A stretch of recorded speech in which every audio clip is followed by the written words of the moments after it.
అయ్యగారిని పొడిచేదాకా వచ్చావు కదా, చెప్పు ఎందుకు పొడిచావు చెప్పు.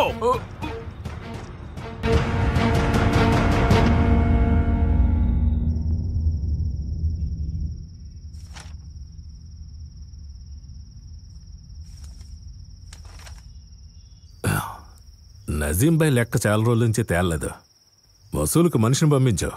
బాకీ లెక్కలు సరిగ్గా ఉండాలిగా. ఈ లెక్కలన్నీ సరిగ్గానే ఉన్నాయి. ఇంట్లో లెక్కలే తారుమారుగా ఉన్నట్టు కనిపిస్తోంది. మాధవయ్య, డొంక తిరుగులు లేకుండా సూటిగా చెప్పు. నా బిడ్డ భర్తను పోగొట్టుకుంది. తండ్రిగా బిడ్డను ఆ పరిస్థితిలో చూడలేకపోతున్నాను.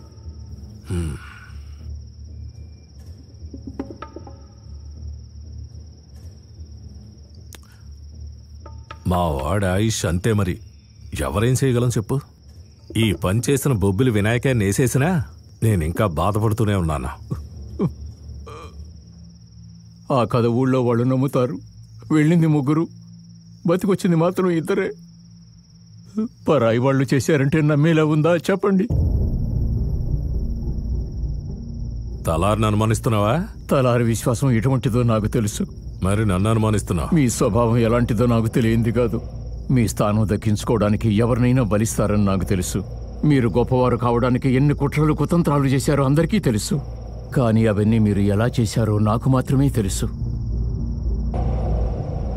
శంకరయ్యను లేపేసిన రోజు అది బయట చెప్పుంటే ఈ రోజు మీరు ఈ స్థాయికి వచ్చేవారే కాదు.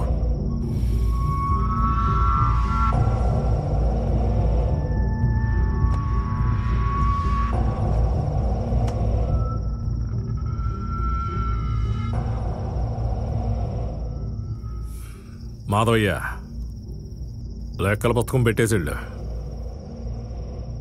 పెట్టేసి వెళ్ళు. నువ్వు రావక్కర్లేదు.